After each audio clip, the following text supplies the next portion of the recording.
ಡೆಲ್ಲಿಯಲ್ಲಿ ಯತ್ನಾಳ್ ತಂತ್ರ, ಕೋಲಾರದಲ್ಲಿ Ramulu bomb. BJP ರಾಜ್ಯಾಧ್ಯಕ್ಷ ಗದ್ದಿಗೆ ಮೇಲೆ ಕಣ್ಣಿಟ್ಟ ಶ್ರೀರಾಮುಲು. ನಾನು ಬಿಜೆಪಿ ರಾಜ್ಯಾಧ್ಯಕ್ಷನಾಗೋಕೆ ಸಿದ್ಧನಿದ್ದೇನೆ. ರಾಜ್ಯಾಧ್ಯಕ್ಷ ಸ್ಥಾನಕ್ಕೆ ನನ್ನ ಆಯ್ಕೆಗೆ ಯತ್ನಾಳ್ ಹೇಳಿದ್ದಾರೆ. ನಾನು ಯತ್ನಾಳ್ ಅವರಿಗೆ ಧನ್ಯವಾದ ಹೇಳ್ತೇನೆ. ನಾನು ಪಕ್ಷದ ಪರ, ಯಾವುದೇ ಬಣದಲ್ಲಿ ಇಲ್ಲ. ನಾನು ಅಧ್ಯಕ್ಷ ಆದರೆ ಪಕ್ಷದಲ್ಲಿ ಗೊಂದಲ ಆಗೋದಿಲ್ಲ. ವಿಜಯೇಂದ್ರಗೆ ಅನುಭವ ಕೊರತೆ ಇದೆ ಅಂತ ರಾಮುಲು ಹೇಳಿದ್ದಾರೆ. ರಾಮುಲು ಅವರು ಬಿಜೆಪಿಯಿಂದ ಸ್ವಲ್ಪ ಅಂತರ ಕಾಯ್ದುಕೊಳ್ತಾ ಇದ್ರು. ಎಲ್ಲ ಕಾರ್ಯಕ್ರಮಗಳಿಂದ ಅಸಮಾಧಾನ ಇದೆ ಅನ್ನೋದು ಕೂಡ ಗೊತ್ತಾಗ್ತಾ ಇತ್ತು. ರೆಡ್ಡಿ ಮತ್ತು ರಾಮುಲು ಅವರ ಅಸಮಾಧಾನ ಬಿಜೆಪಿಗೂ ಕೂಡ ಮಾರಕ ಆಗಿತ್ತು. ಆದರೆ ಇದೀಗ ರಾಮುಲು ಅವರು ನೇರವಾಗಿ ನನಗೆ ಅಧ್ಯಕ್ಷ ಆಗೋದಕ್ಕೆ ಇಷ್ಟ ಇದೆ ಅನ್ನೋದನ್ನು ಹೇಳಿದ್ದಾರೆ. ಯತ್ನಾಳ್ ಅವರು ನನ್ನ ಹೆಸರು ಸೂಚಿಸಿದ್ದಾರೆ ಅಂತ ಹೇಳಿದ್ದಾರೆ. ವಿಜಯೇಂದ್ರ ಅವರಿಗೆ ಅನುಭವದ ಕೊರತೆ ಇದೆ ಅಂತ ಕೂಡ ಹೇಳಿದ್ದಾರೆ.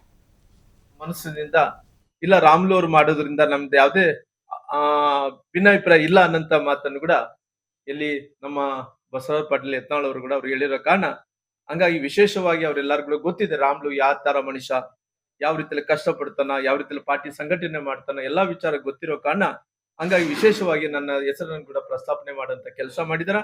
ನಾನು ಇವತ್ತಿನ ಸಂದರ್ಭದಲ್ಲಿ ಸನ್ಮಾನ್ಯ ಈ ರಾಜ್ಯದ ನಮ್ಮ ದಕ್ಷಿಣ ಭಾರತದ ಭೀಷ್ಮ ಅಂದ್ಕೊಂಡಿರುವಂತ ಸನ್ಮಾನ್ಯ ಯಡಿಯೂರಪ್ಪ ಅವ್ರನ್ನ ಕೇಳ್ಕೊಳ್ಳೋದಿಷ್ಟೇ.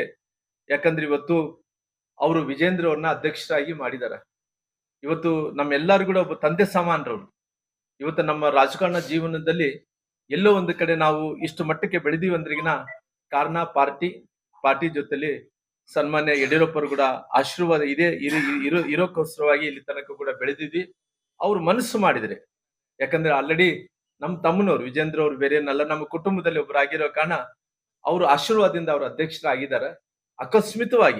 ಅಕಸ್ಮಿತವಾಗಿ ಅವರು ಈಗಿರಂತ ಪರಿಸ್ಥಿತಿಯಲ್ಲಿ ಏನೋ ಬದಲಾವಣೆ ಮಾಡ್ಬೇಕಂದೇಳಿ ಪಾರ್ಟಿ ಏನನ್ನ ಅಕಸ್ಮಿತವಾಗಿ ಏನನ್ನ ಅನ್ಕೊಂಡ್ರೆ ಬದಲಾವಣೆ ಮಾಡ್ಬೇಕನ್ನಂತ ಅವಕಾಶ ಬಂದ್ರೆ ನಾನು ಖಂಡಿತವಾಗಿ ಅವರ ಆಶೀರ್ವಾದದಿಂದ ಅವ್ರ ಕುಟುಂಬದಲ್ಲಿ ಒಬ್ಬನಾಗಿ, ಯಾಕಂದ್ರೆ ನಮ್ಮ ತಮ್ಮನವರು ವಿಜೇಂದ್ರ ಅವ್ರು ಮಾಡಿದಾರ, ಹಂಗಾಗಿ ನಾನು ಅವ್ರಕಿನ ವಯಸ್ಸಿನಲ್ಲಿ ದೊಡ್ಡವನಾಗಿರೋ ಕಾರಣ ಯಡಿಯೂರಪ್ಪರ ಆಶೀರ್ವಾದದಿಂದ ನಾನು ಪಾರ್ಟಿ ಅವಕಾಶವನ್ನು ಮಾಡಿಕೊಟ್ಟೆ. ರಾಜ್ಯಾಧ್ಯಕ್ಷರು ಆಗ್ಬೇಕು ರಾಮುಲು ಅವರಿಂದೇಳಿ ಅವಕಾಶ ಮಾಡಿಕೊಟ್ರೆ ಸಂಪೂರ್ಣವಾಗಿ ಈ ರಾಜ್ಯದಲ್ಲಿದ್ದಂತ 224 ಕ್ಷೇತ್ರದಲ್ಲಿ ಸಂಘಟನೆ ಮಾಡ್ತೀನಿ.